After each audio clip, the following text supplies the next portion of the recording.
Bonsoir frères et sœurs en Christ. Et bonsoir peuple ivoirien. Bonsoir chers compatriotes. Assalamu alaikum wa rahmatoulahi wa barakatuh. Shalom, shalom, shalom à tout le monde. Je suis sorti quand même que nous sommes, qu'on appelle recherchés. Oui, je vous informe déjà cela. Et peut-être que vous n'allez pas trop m'entendre. Et nous n'avons pas une autre sécurité que Dieu. Nous comptons sur le Seigneur. Voilà, d'il y a quelques heures qu'on cherchait ma localisation, on les a entendus parler. Et Dieu merci, lorsque j'étais en ligne avec le frère euh, Willy, le frère Willy, il sait, voilà. Et s'il attend cette vidéo, il sait de qui je parle, le frère Willy, Wilfried, voilà. Et donc, comme ça, il est arrivé que la conversation prenne un autre coup et puis on attend leur voix pour pouvoir chercher ma localisation. Ouais, il y a longtemps que nous subissons des difficultés au sein qu'on appelle de la lutte. Nous sommes qu'on appelle évangéliques, nous sommes protestants, nous sommes au service du Seigneur. Et comprenez que ça, ce n'est pas chose facile. Quand tu es un religieux, un chrétien, oui, quand tu dis la vérité, il y aura toujours qu'on te recherche ceux qui ne veulent pas la vérité.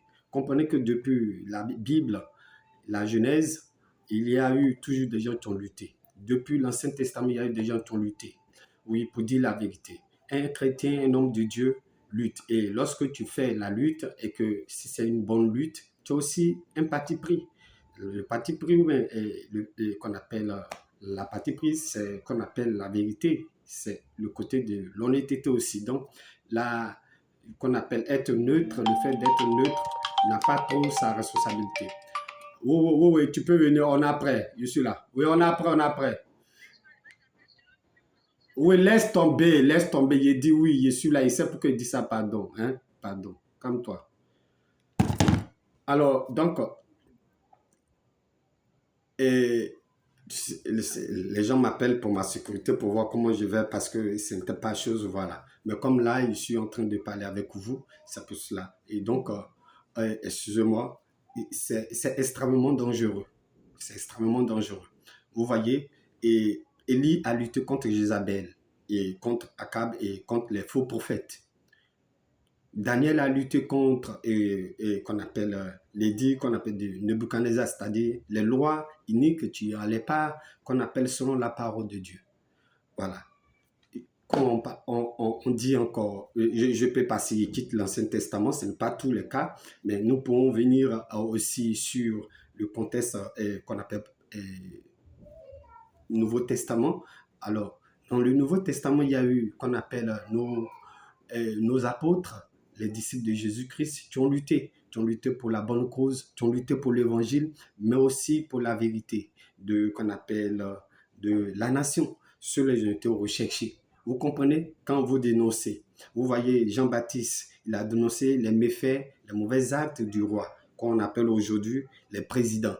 Et mais ça lui a valu qu'on lui tranche, qu'on appelle la tête. Ce n'était pas trop aussi la volonté qu'on appelle du roi, comme on pourrait dire, pas trop la volonté qu'on appelle du président, mais ceux qui étaient à côté ont demandé que cela soit fait. Donc c'était une femme et ce donc il peut arriver que même le président fasse des choses, mais tu ne sont pas de sa volonté, ou bien les gens qui sont à côté de lui. Tout ça, quand tu fais une lutte au sommet qu'on appelle de l'État, il y aura tout des représailles. Mais donc il faut être prêt à affronter la mort. Quand tu es du côté de Dieu, il faut que tu saches que la mort peut être toujours à un moment donné à ta porte. Mais ta vie est dans la main de Dieu. Je dis cela pourquoi? Parce que nous constatons aujourd'hui que le protestantisme en Côte d'Ivoire est muette ou bien est muet. Vous comprenez? L'apôtre Paul a été recherché. Or, lui, il a été alors le persécuteur, l'assassin des chrétiens, etc. Mais à un moment donné, quand il a vu la vérité, ses yeux ont été ouverts, il a connu la vérité, il est venu du côté qu'on appelle de la vérité, il a lutté pour la vérité, mais ça lui a valu ce qu'il fallait, et même au point que même on le fasse qu'on appelle cacher ou bien le fasse qu'on appelle passer par l'autre mur, afin qu'il fuit et qu'il parte se cacher. Ça peut arriver. Même Jésus-Christ même, il a été recherché à plusieurs reprises. Voilà, vous comprenez. Donc, les pierres et bien d'autres ont été recherchés. Mais cela, vous allez dire que c'est trop loin. Mais nos contemporains, si vous voulez, vous comprenez ce qu'on appelle les Martin Luther. Martin Luther King, il y a deux Martin Luther. Martin Luther King, l'Américain, celui-là qui a dit I'm drum. Et celui-ci, il a lutté. Il était militant des droits civiques, militant fervent des droits civiques. Comprenez par là les droits civiques, que ce soit la liberté d'expression, le droit de voter, et qu'on appelle tout ce que vous pouvez connaître en ce qui concerne l'État, les problèmes qu'on a de l'État. Aussi, les droits de l'homme aussi. C'est un gars qui luttait et tout ça. La ségrégation raciale. Mais quand nous prenons aussi Martin Luther, celui qui était le prêtre, qui était sous l'Empire romain en son temps, celui-là qui était le prêtre catholique, mais quand il a vu la vérité, il allait déposer, oh oui, c'est 96, je crois bien, c'est bon souvenir, qu'on appelle à la porte de la cathédrale pour dire non, voici la fausseté, voici la vérité. Et il a été recherché pour qu'on le tue. C'est à partir de lui et les autres prêtres qui l'ont suivi, ceux qui ont fui, c'est un chrétien avec lui, qu'on appelle les protestants. Aujourd'hui, nous sommes donc ces protestants qui disons la vérité. Si nous lisons la parole de Dieu, nous lisons la loi. Moi, avant d'être guide religieux, d'être là où je suis, que Dieu m'a appelé, je suis quelqu'un qui allait vers qu'on appelle le droit. C'est-à-dire, tu as mis pied une fois en faculté qu'on appelle du droit pour pouvoir étudier. J'ai voulu aussi, mon rêve, c'était d'être un magistrat, oui, d'être dans tout ce qui tourne autour de la justice, la défense, oui, la dictature privée et bien d'autres. Mais le Seigneur n'a pas bien voulu. Il a voulu que je devienne, oh oui, son maître. Il a voulu que je devienne bien son magistrat pour sa parole, pour les lois, vous voyez, de la parole de Dieu. Donc, c'est comme ça nous sommes venus. Donc, de base même, nous ne pouvons pas accepter la fausseté. Nous ne pouvons pas accepter toute hérésie juridique ou toute hérésie qu'on appelle religieuse. Et ça ne peut pas passer. Vous comprenez? J'ai dit toutes ces choses pour dire quoi? Pour interpeller nos pères qui nous ont formés. Alors, je note en premier, il y a Idion Robert qui a travaillé avec mon père. Qui étaient tous baptistes méridionaux. Et ceux-là, à partir de là, ils sont allés être, qu'on leur a donné leur autonomie, bien sûr, pas parce qu'ils ont fait des erreurs, pas parce qu'il a fait une erreur, mais à partir du Saint-Esprit, à partir qu'on appelle de la vision qu'il lui a donnée, voilà, on lui a dit d'être indépendant, d'où il a fait œuvre mission, il avait méridional. Et donc, il a essayé de travailler dans les difficultés. Mon père aussi était un méridional en son temps. Il parlait aussi en langue. Il évangélisait dans les rues et bien d'autres. Et donc, mais en ce moment, les Blancs, les méridionaux ne connaissaient pas encore cela. Quand même que, en fait, ils ne pratiquaient pas cela. Ils voyaient cela, mais ils ne pratiquaient pas. Et donc, ça n'était pas trop favorable dans leur habitude. Et mon père aussi a été avec le vieil Idion Robert. Ils ont servi ensemble. Ce sont des vieux amis, vous comprenez. Mon père était le premier converti au méridional avant que le vieux Idion Robert vienne depuis le Sénégal. Comme vous connaissez bien son témoignage, le taux aussi de base juriste, voilà, comme moi je le suis aussi. Et bien donc, aujourd'hui, ce homme de Dieu, ayant souffert dans la parole de Dieu, nous a engendré, et il a engendré beaucoup de personnes par la parole de Dieu. Aujourd'hui, nous sommes ses enfants. Moi, ce n'est pas parce que j'ai été exclu qu'on appelle des œuvres et missions, mais on m'a tout simplement demandé d'être autonome. Et c'est comme ça, les amis que tu envoies bâtissent en Côte d'Ivoire, tu as travaillé avec mon père, avec Yahidion Robé, effectivement, tu l'as formé également aussi, et tu leur donnes aussi l'autonomie, tel que Papa Pisson, ce sont eux qui m'ont encadré, jusque si tu as payé mes études. Oh, voilà. Et je n'étais pas en Côte d'Ivoire. Ceux-là m'ont encadré. Ils m'ont dit de rentrer pour que je vienne et qu'on appelle travailler avec les méridionaux qu'on appelle aujourd'hui baptistes missionnaires. Mais là aussi, il y a eu des problèmes à cause de ma franchise, à cause de mon orthodoxie. Bref, vous voyez, aujourd'hui, l'Église est ternie, l'image de l'Église est ternie. Et le vieux Yahidion Robert, qui est au sommet du consistoire, le CNPC, je crois bien, et aussi, mais le consistoire est dans la première fédération, je crois bien, qu'on appelle la FECI. Parce que la FECI, elle est la plus grande et la vieille qu'on appelle fédération en Côte d'Ivoire. Aujourd'hui, nous constatons qu'il y a eu plusieurs fédérations ou bien plusieurs, comme on dit, dénominations, plusieurs associations de pasteurs, plusieurs collectifs de pasteurs en Côte d'Ivoire. Au point que le désordre s'est installé.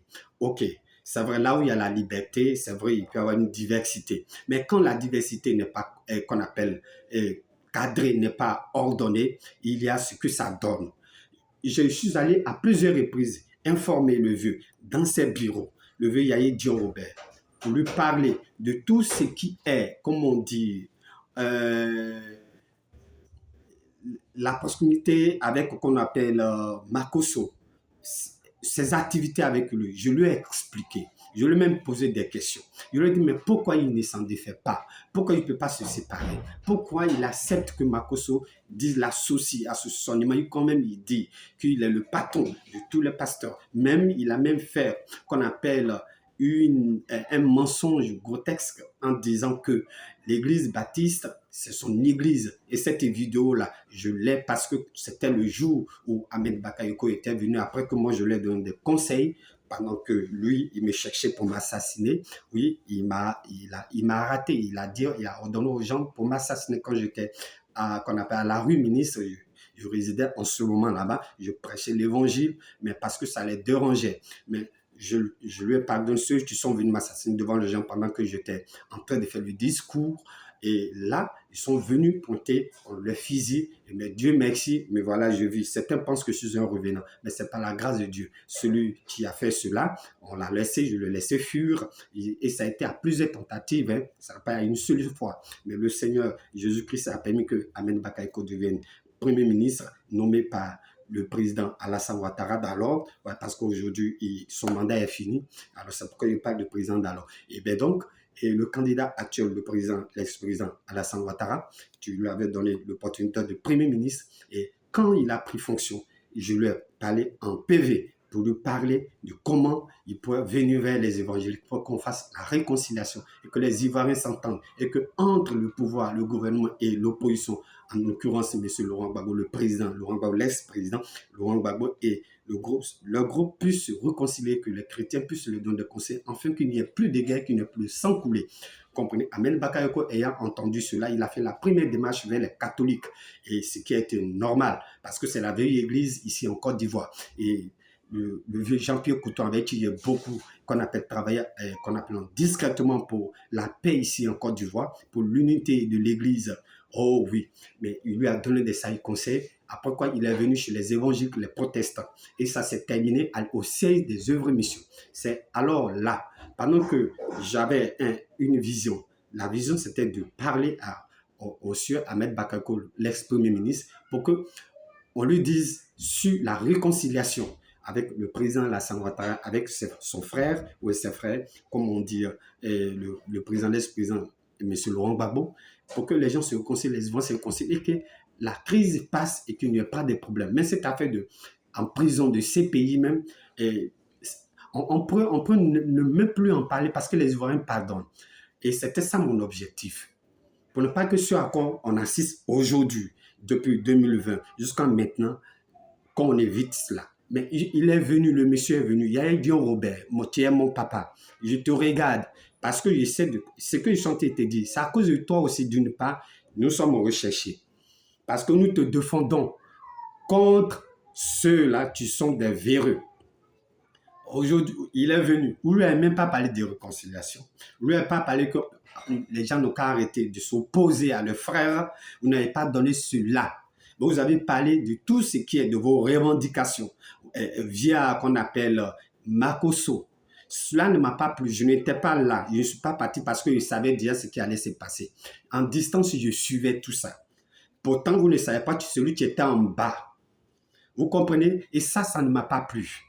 Et il vous a distribué de l'argent à tous ceux qui étaient là. Et des gens ont fait palabre, certains pasteurs ont fait des coups de poing de palabre lors de la distribution de la main. Ce n'est pas passé au sein du siège, mais suite à qu'on appelle au don de l'argent que certains pasteurs ont reçu. Et vous avez fait palabre. Mais tu étais... C'est dans ton église qu'il y a eu, qu'on appelle ce rassemblement de tous ces pasteurs et de Côte d'Ivoire dans ta communauté. Mais qui, avec Makoso. Pourtant, je t'avais été à plusieurs reprises. Et ce Makoso, étant toujours avec ce Jonathan Ban, ils travaillent ensemble avec tout ce qu'on appelle tous les groupes du Kodia Vincent, etc. Vous comprenez? Je suis venu te dire comment tu allais faire. mais tu n'as pas accepté. Tu as fait ce que tu pourrais faire. Ce chapitre est passé. Un autre vient. Et se nommant Jonathan Ban, alors qu'il était baptiste œuvre mission, il allait de son côté. Comme il est Yacouba, et que c'est toi, et c'est dans tes mains qu'il est né, bon, tu le prends comme ton fils. Mais en réalité, voilà ce qui est. Je suis venu à plusieurs reprises pour vous parler de certaines choses. En avant, certains officiels pour la réconciliation. Je vous informer. Voilà Jonathan Bandi, que tu n'es même pas au courant du communiqué que le consistoire a fait. Son communiqué écrit est là. Cependant, vous avez fait un communiqué, mais vous n'avez pas fait le communiqué selon les parallélismes des formes. Je m'étonne que, ayant des intellectuels parmi vous-même étant un calé, vous, Papa Yahi Dion Robert, vous n'avez pas pu réfléchir à cela. Vous faites un écrit alors que lui, sa première sortie, impliquant tout le monde dans cette affaire, il a fait une vidéo. Vous venez faire un écrit. En Côte d'Ivoire même, là, combien de personnes sont lettrées? Combien de personnes lisent? Même nous, tu penses que nous sommes intellectuels. Combien de personnes? Combien nous lisons? Donc, vous devez faire une vidéo, une conférence de presse qu'on vous pose des questions. Parce qu'en réalité, on vous a vu avec lui à plusieurs reprises. D'il y a quelques mois en arrière, la dernière réunion du synode s'est passée dans ton église. Tu faisais quoi avec lui? Ayam Soko, l'ouverture du synode s'est passée. Les vidéos sont là. Tu faisais quoi avec lui? Vous avez accepté. Parce qu'il a demandé que tous les protestants, toutes les églises évangéliques viennent pour travailler ensemble. Donc, quand il dit ça, c'est parce que vous avez accepté. Maintenant, faites bien un communiqué. Je vous avais prévenu. Et vous avez envoyé un communicant du nom de qu'on appelle Pio Courage Jean-Jacques. Pendant que moi, je suis en train de lui parler pour vous avertir, il me dit, vous êtes suffisamment responsable. Ce que vous avez fait comme communiqué, c'est à cause de lui-même que je suis en train de parler encore cela. Est-ce que ça, c'est suffisamment responsable?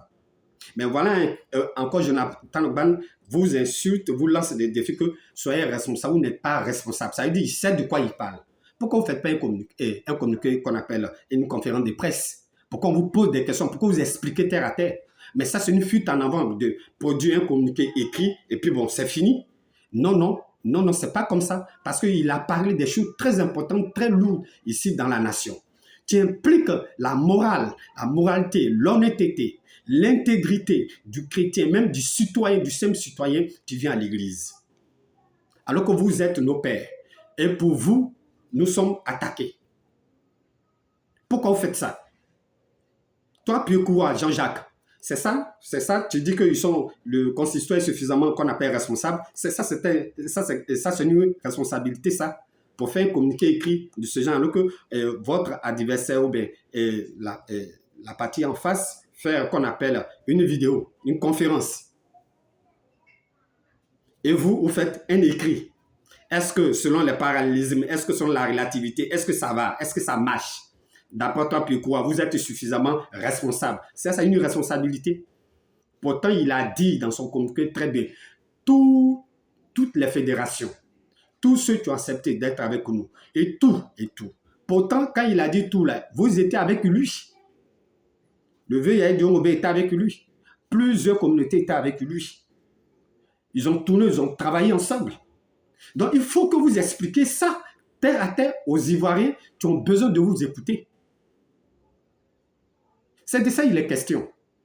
Aujourd'hui, il sort, vous finissez de faire un communiqué. Lui aussi fait les parallèles de forme. Il fait un écrit pour vous attaquer, pour vous dire que vous n'êtes pas suffisamment responsable. Vous comprenez un peu? En disant aussi bien. Mais il a aussi raison parce qu'il n'a pas vu le visage de Yahi Dion Robert. Tout le monde n'a pas vu pour dire que c'est Yahi Dion Robert qui produit ce communiqué avec le consistoire, avec son groupe du consistoire. C'est un écrit. Quelqu'un d'autre peut venir prendre un tampon, on peut mettre le nom de Yahi Dion Robert. Ou bien ça peut être une fuite en avant. Qu'est-ce qu'il est en train de vous dire en d'autres termes? De manière psychologique. Yahi Dion Robert, si les garçons n'est qu'à sortir pour produire qu'on appelle une vidéo, qu'on appelle une conférence de presse. C'est de ça il est question. Comme vous ne savez pas, vous dites que vous êtes suffisamment responsable. C'est de ça il est question. Quand je vous disais, vous avez compris?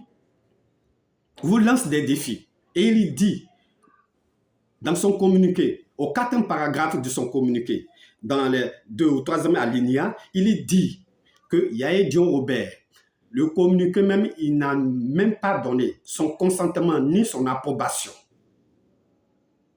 Vous comprenez? Est-ce qu'il n'a pas raison? Tu as vu Yahya Dion Robert parler. Tu l'as vu à une table en train de parler. Qui? Vous êtes resté dans votre, comment on dit ça, dans votre, au sein qu'on appelle, dans le ventre de votre, qu'on appelle, je ne sais pas, et vous êtes sorti, c'est qui est sorti, le bâti a vu. Faites un peu de la transparence. Les Ivoiriens comptent sur vous. L'Église compte sur vous. Et si les gens pensent que c'est vous qui êtes, qu'on appelle, le pilier, le pionnier de cet évangile ici en Côte d'Ivoire, c'est un respect qu'on vous donne quand même. Mais ce n'est pas pourtant que vous allez faire aussi des choses. Vous n'êtes pas exemple du péché. Et ça, c'est un péché pour moi.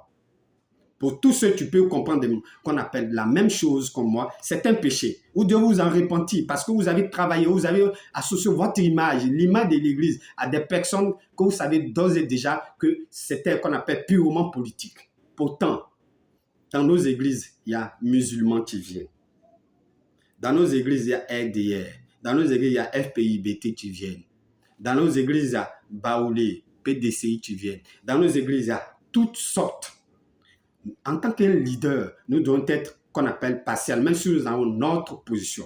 Mais c'est lorsque deux personnes qui veulent compétir, que l'un fait des erreurs, porte atteinte qu'on appelle à des règles, que le leader sort pour parler ouvertement. Mais ici, il y a qu'on appelle des règles qui ont été touchées, dont vous devez parler sur le 4e mandat. Pourtant, Jonathan Gbang a parlé sur le 4e mandat ouvertement. Vous dites quoi sur le 4e mandat? La Constitution dit quoi? Vous venez dire des choses terre à terre que tout le monde connaît. Pourtant, il y a des erreurs dedans. Dans votre communiqué, tu ne sais pas qu'on doit obéir, qu'on appelle à une autorité qu'on appelle profane. Tu ne sais pas. Tu ne sais pas que Romain l'a dit, que obéissez à vos autorités, etc., etc. Pourtant, la Bible ne dit pas que d'obéir à une autorité, tu ne respectes pas qu'on appelle la loi suprême, qui est la Constitution, la loi de Dieu. C'est ça. Même vous-même, Yahya Dion, si nous ne respectons pas quelque chose, que vous nous demandez de faire, qu'on ne peut pas le faire si c'est qu'on appelle anti-Bible. C'est de ça il est question. Donc, on ne peut pas vous respecter pendant que vous-même, vous ne respectez pas Dieu. C'est de ça il est question. Donc, c'est quelle autorité, c'est quel type d'autorité qu'il faut respecter? Est-ce que qu'on appelle Hérode ne fut pas qu'on appelle une autorité? Pourtant, Jean-Baptiste a eu à lui dire, non, monsieur le roi, c'est pas comme ça en faire. Ben, ça lui a valu qu'on lui tranche la gorge. Nebuchadnezzar n'est-il pas, ne fut-il pas qu'on appelle une autorité? Mais il a fait des lois qui n'y allaient pas. Est-ce que ça n'a pas valu qu'on appelle Daniel et ses confrères pour le mettre qu'on appelle en prison, qu'on appelle d'abord dans le trou, dans la gueule du lion, mais en plus pour le mettre dans la fournaise d'Adam? En fait, c'est de ça il est question. Mais au fur et à mesure qu'on vient, qu'on appelle dans le Nouveau Testament, mais il y a plusieurs. De quoi vous parlez au juste? Il y a une réalité. Laurent Gbagbo est venu. On dit il y a deux personnes qui ont fait par là. L'autre est parti en prison puisqu'on dit c'est lui qui a eu, qu'on appelle, qui était en erreur. Il est revenu, on dit ce n'est pas lui. En temps normal, à votre avis, c'est qui? C'est que c'est l'autre. C'est pour ça qu'il faisait cette démarche pour qu'il n'y ait plus une affaire de dire on va aller en prison, on va emprisonner l'autre pour que les Ivoiriens laissent tomber. Et je l'ai fait pour Soro Diop. Je suis venu vers les chrétiens, les pasteurs. C'était difficile que vous, les pasteurs, vous acceptez que Soro Diop soit pardonné. Mais comme la parole de Dieu est en vous, vous avez accepté ce monsieur. Et on avait voulu que de même, ça soit fait pour le président qu'on appelle de la République, pour que tous les enfants de la Côte d'Ivoire, plus ce qu'on appelle se parler et qu'il n'y ait plus de revanchard, qu'il n'y ait plus de qu'on appelle rancune. C'était ça ma démarche. Malheureusement, ça ne passe pas. Pourquoi?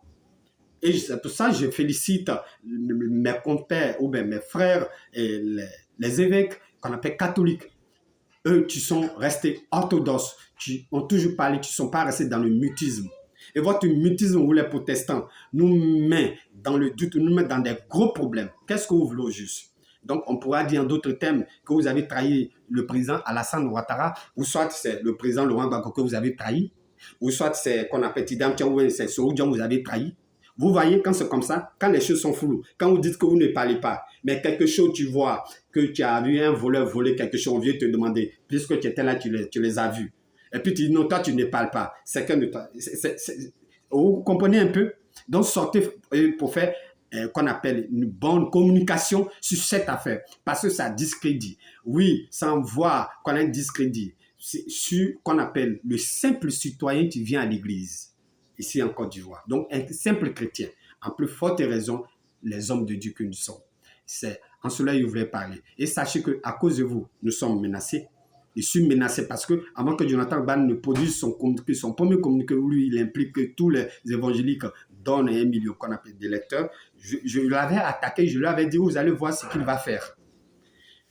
Le jour qui a suivi, il a produit cela. Mais pourtant, 3 jours en arrière, 4 jours en arrière, j'ai été insulté, j'ai été menacé. Aujourd'hui, on cherche ma localisation à cause de vous. Et ce n'est pas normal. Ce n'est pas normal. Ce n'est pas normal. Ce n'est pas normal. Ce n'est pas normal. Repentons-nous. Repentons-nous. Et voyez cela. Et voyez cela. Vous devez faire une conférence de presse. Les Ivoiriens vont vous poser des questions. C'est de ça il est question. Pourquoi vous étiez avec Jonathan Gbani? De quoi vous aviez parlé? Pourquoi Jonathan Gbani, en fait, il n'est pas aussi bête de mettre à dos toute une corporation évangélique en Côte d'Ivoire et pour venir déclarer en leur nom.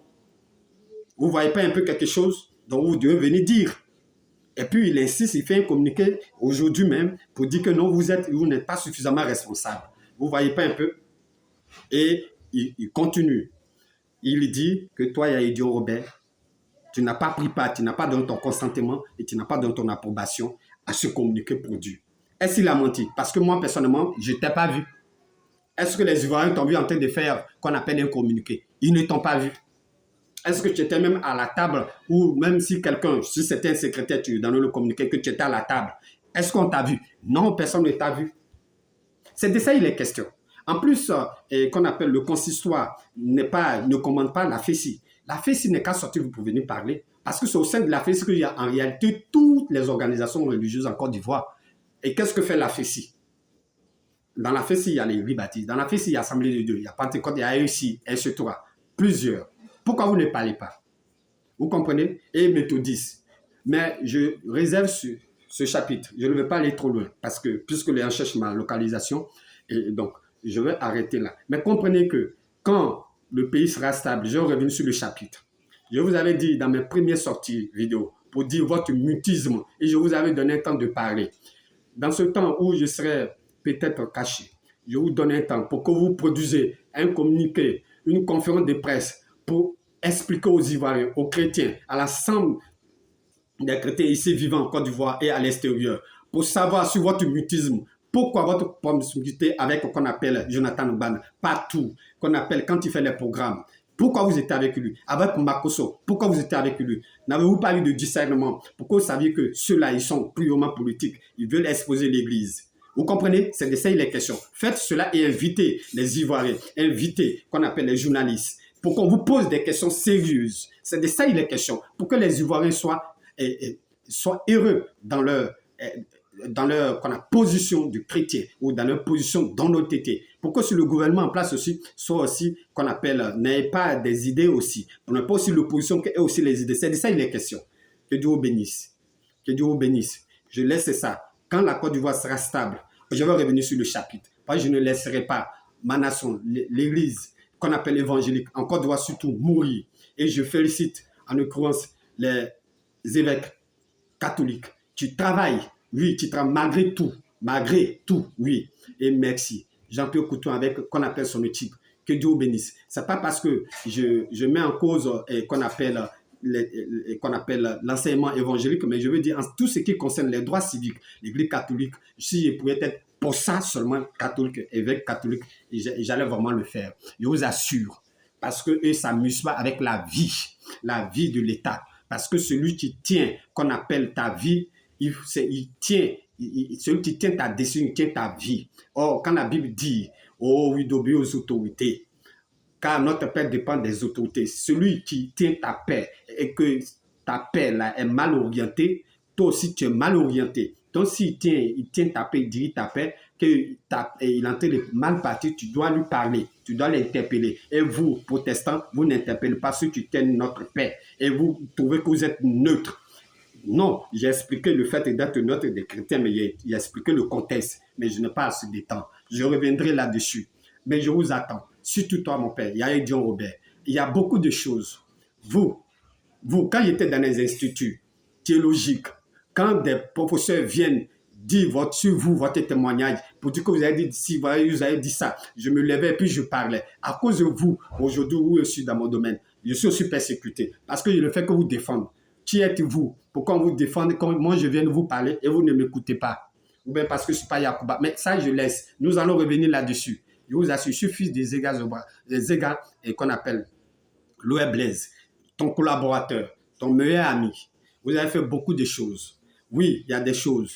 Il y a des choses. Il y a des choses que nous allons révéler. Je vous attends. Merci bien. Et que Dieu, ma vie est dans la main de Dieu. Ma vie.